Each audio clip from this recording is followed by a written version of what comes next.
Well, it's just always funny when you know you're going to be playing the cuckold to Jacob Elordi. Shazad, I gotta tell you, I felt for Edgar. I felt for him so hard. Good. This poor man. Talk to me a little bit about your journey with this man.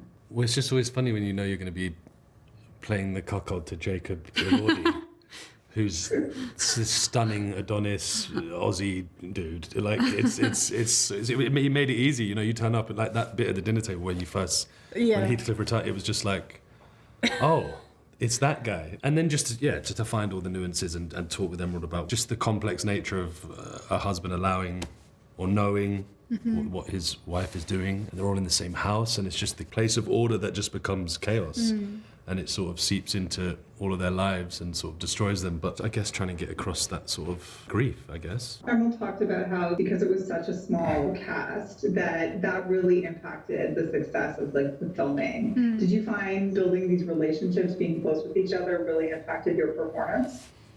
Yeah, because I think in a way all of the characters are so intertwined, and the actions of all of the characters are affecting each other. And so like when we were doing the scenes, I felt like we were all really, really tuned into each other the whole time.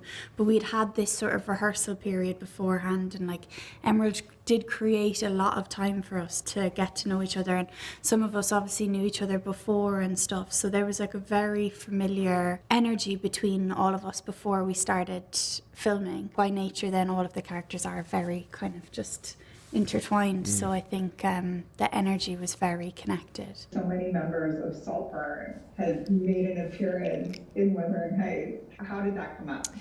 Well, I think the thing is as well is that like any job, you know, being a director is sort of the same, is that you build a lot of trust with people, and so much of the work is about trust.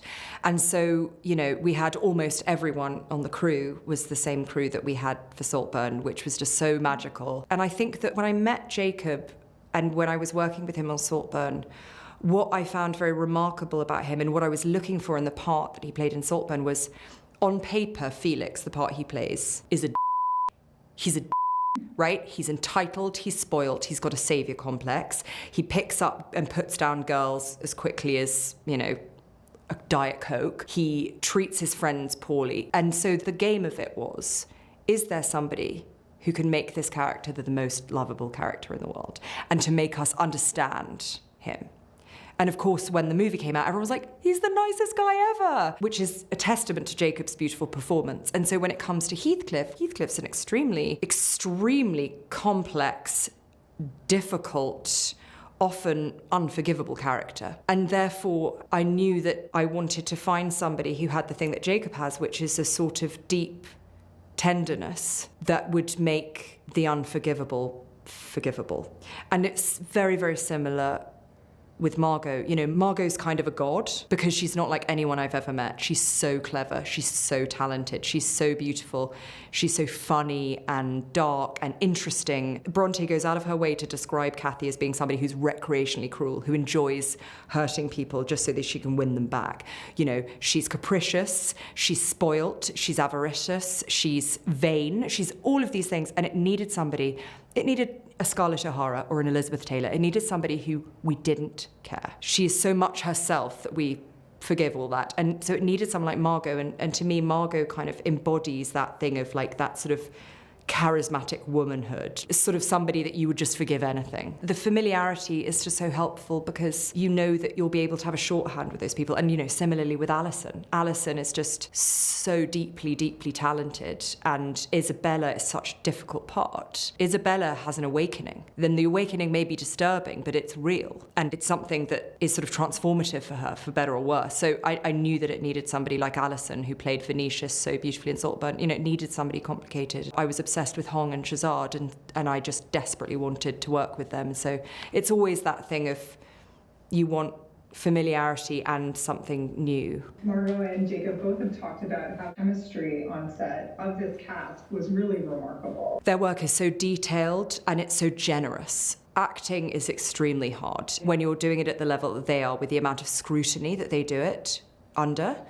A lot of people don't want to take risks. They don't want to do something that may make them look silly, or they don't want to do a version of something that's playful. You know, a lot of the work that I love to do on set is playfulness. It's about f***ing with things. It's constantly making sure that we're at the most surprising, interesting, complicated place. Because Kathy and Heathcliff are in so much of the movie together, and when they're not together, their sort of spectres loom so large.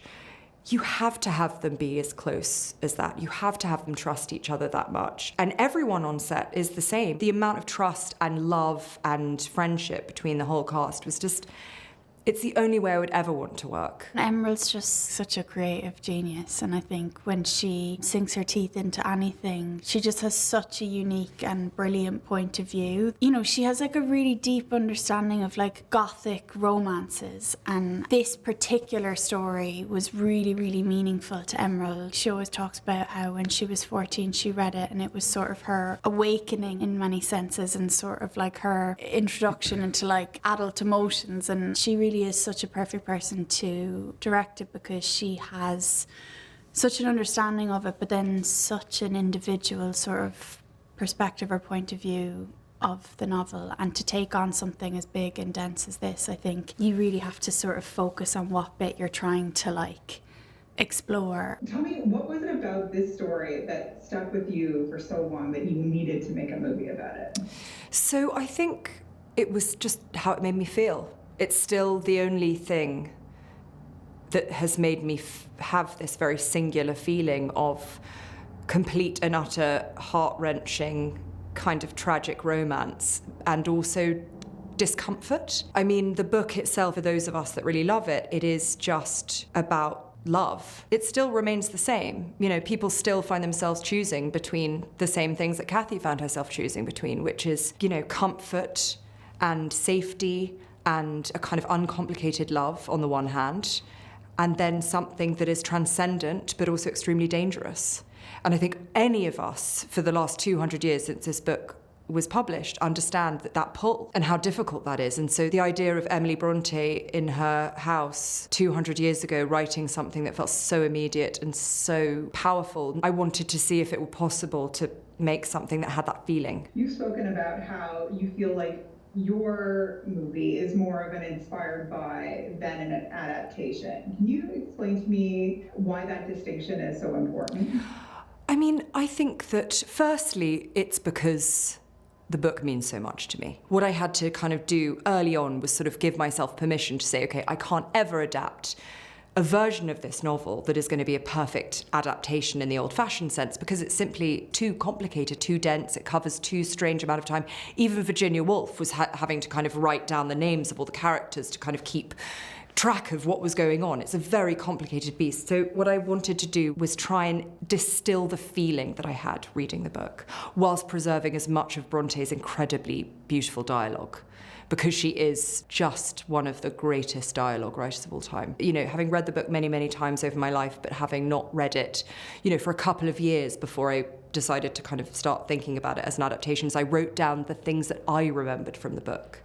And what was so interesting was that some of them were real and some of them weren't. Some of it was wish fulfillment, some of it was sort of a half-imagined thing. And so it was always really important to me to remember those feelings, because I think the more you read this book, the more it changes. It's a really, really fascinating thing. I've read it so many times and it's still different every time I read it. I just had to think, okay, this is the thing that has always interested me, this sort of central conflict and this central love story. And so how do I, you know, translate that feeling into a film?